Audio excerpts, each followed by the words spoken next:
Hello and welcome back to the channel. This is Heather with Creativity by Heather BE. Today is day 2 in my 12 Days of Holiday Cards series, and today we are all about Neat Tangled. So to create this gorgeous card, I've used just 2 simple stamp sets from them, and I am in love with this Falling Star stamp set. There is so much you can do with it. The other set I'm using is the gift card box Christmas Sentiments, and it also has the small stars in it that you can use with the other fallen stars. So I decided that I wanted to do some heat embossing and just make a very simple bold card. So I'm starting out with a piece of Midnight cardstock from Brutus Monroe, and this has definitely become one of my favorite darker cardstocks. It's not quite a black, but it's a little bit darker than a navy, so it's kind of that in between.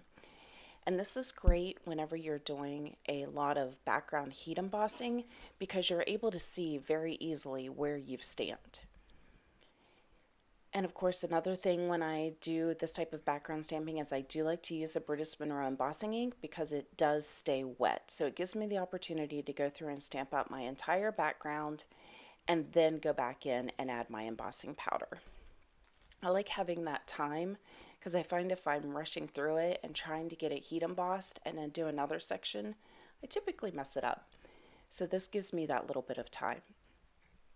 So I'm just using an acrylic block here. You could also use a stamping tool if you had that. I found that just using a block for this was a little bit easier.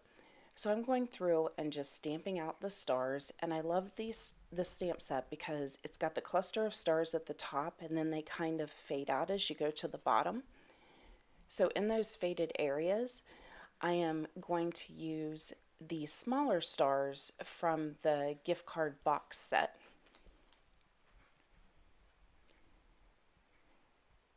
So I'm going to put that on a smaller acrylic block, and I'm just going to take it and stamp in to kind of fill in some of those areas. Now up towards the, I guess it would be more the middle area, I'm not really going to worry about that too much because I'm going to have my sentiment there. So whenever I'm doing this type of background, I try really hard not to overlap it because then once you heat emboss it, it's sometimes kind of hard to see what the background pattern is. So I decided it would be easier to just leave that blank, some of that blank up at the top. And I apologize, I did have to cut a lot of this out because my head kept getting in the way. That is the drawback to using an acrylic block and not the MISTI. So there you can see the panel, and what I'm going to do is I'm going to use some Gilded embossing powder from Brutus Monroe. This is a really deep gold color. It always comes, embosses beautiful. And I thought it would look great against this midnight background, kind of give it that dark starry sky and really set it and pop off that paper. The gift card box Christmas Sentiments is a really cool stamp set. The sentiments are shaped so that way it will fit in with the gift cards box, which I do not have. I am gonna get that, I think, but I looked at the sentiments, and even if you don't have the die, the gift card box die, this is a great Christmas sentiment stamp set to have. They have a lot of really fun sentiments in here, and it also, the shapes are just really unique, which is what drew me to it.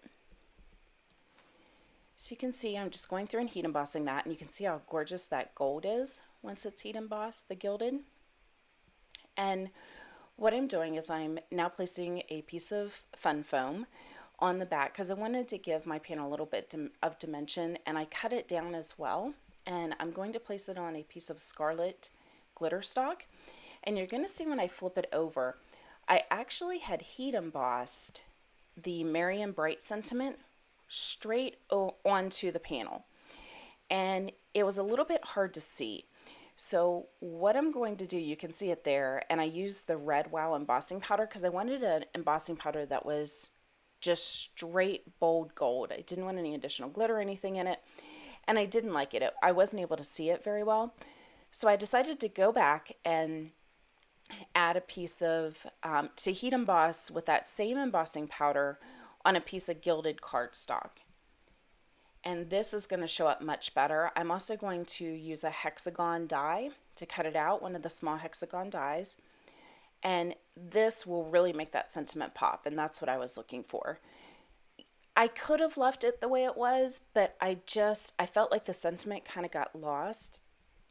And, you know, when you have this happen, there's always an easy fix. You know, you can cover it up, you can do the same sentiment, cover it up, kind of move something over it.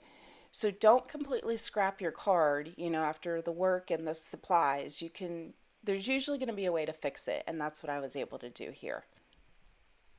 So I'm going to die cut that out with a hexagon, and I am going to use some fun foam some foam tape to elevate the sentiment up to give it a little bit more dimension. And I kind of went back and forth and thought about putting some ribbon on this and adding some extra embellishments, and I decided that I just wanted the card to be the way it was. I wanted those stars to kind of stand out and have our simple sentiment, so I ended up just leaving it. And this is probably so far of the cards that I've created for the series, this is one of my favorites. And there you go. Very simple, gorgeous, just that tone on tone, and the star stamp set could be used for so many occasions and holidays. I highly encourage you to check out Neat Tangled. I'll have all the links listed below. And I hope you have a great day, and I will see you back for day 3. Thank you for watching.